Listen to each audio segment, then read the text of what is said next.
Welcome to the Next Mind of War podcast. In this podcast, we're going to look at the ability of a general to see a situation, to understand what's going on, and to adapt in order to achieve battlefield victory.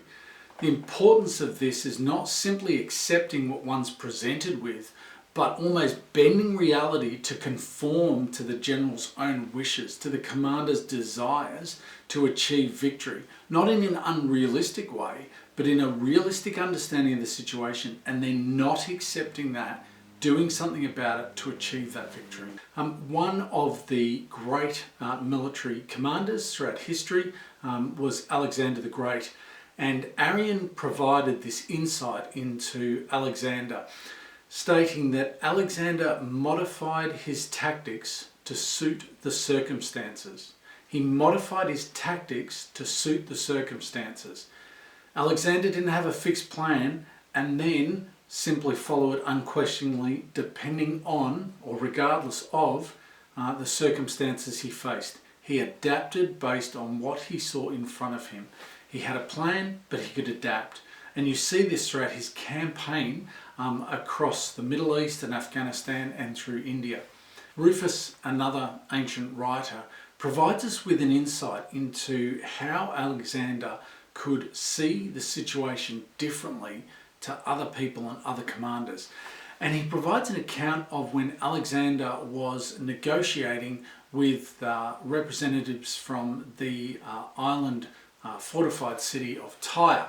And Alexander had defeated all other forces across Syria and Phoenicia, and the last holdout was this island fortress of Tyre. And frustrated by Tyre's response, Alexander made the following observation.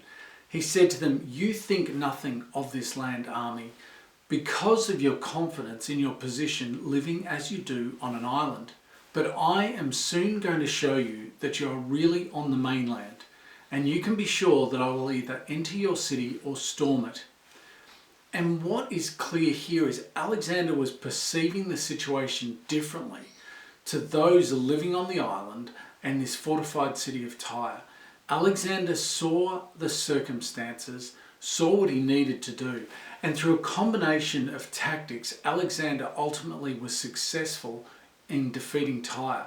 Alexander ultimately conquered Tyre through a combination of tactics, but one of the things he was successful in doing was adapting the coastline to achieve battlefield victory. He built out, his army built out and ensured, as he had perceived, that actually Tyre was part of the mainland. All he had to do was fill in those gaps, and he successfully did. During World War II, the disastrous raid on Dieppe made it clear to the Allies that they were not going to be able to capture the kind of deep water port that they needed for their ships to provide supplies to support an invasion of Europe. The solution was to develop artificial harbours or mulberry harbours to create ports, to build ports off the coast and utilise those. In effect, doing a similar thing to what Alexander did. Refusing to let the terrain dictate circumstances, they adapted the terrain to create what they needed to help them to achieve battlefield victory.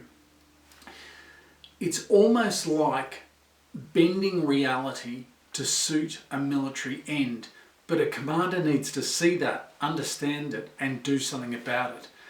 This kind of concept is captured in Floris' observation that it is a true proverb that a general has the army which he deserves. This ancient author is picking up an observation that the good general isn't simply a passive observer in relation to their troops, their weapons, their circumstances, the terrain, or the situation. A good general is able to adapt and almost bend that reality to meet their own needs, to achieve that battlefield victory, to see a situation like others either cannot or will not see it, and use their resources and use that insight to win. Philopoemen was a Greek general that the Romans wrote quite a bit about and had a lot of time for because of his brilliance on the battlefield. And there is an early account of Philopoemen on the battlefield as a young man, and it's worth reflecting on that to highlight how a commander looks at a situation, sees the opportunity and seizes it, even when those around them, even on their same side, even generals and commanders on their same side, can't see or won't see the situation. And Philopoemen is described in the following story. At this critical moment, Philopoemen saw what was happening and at the same time what was likely to happen. At first he tried to point out the danger to the senior commanders, but as he was still quite a young man and had never before held a command, nobody took any notice of him. Finally, he called upon his fellow citizens to rally round him and boldly charge the Spartan cavalry. Ultimately, he was successful. And after the battle, the king Antigonus came up and spoke to the general on the field and said, "Why was it you disobeyed my order? Why didn't you wait for my signal?" Now the general immediately pointed to Philopoemen and said, actually, it was the boy who disobeyed and launched. And Antigonus looks at this general and said, well, it's the boy who grasped the situation and acted like a good general. And it was you, the so-called general, who acted like a boy. Here, Antigonus is recognizing that ability within Philopoemen to seize the initiative after understanding the situation, to identify what is going to happen, what's likely to happen, and to do something about it and ultimately win victory. That ability to grasp what is going on, to use the opportunity provided and exploit it for battlefield victory is so fundamentally important. Understands the reality, sees the opportunity, and sees what others won't see or don't see. If you think about generalship and chess, as so often is presented, this idea of the ability to think 2 or 3 moves ahead and plan and strategize that way, unfortunately I think the reality is often thinking 1 move behind, reacting to an adversary's moves with the statement, what just happened? What does it mean? That's not a good place for a general to be.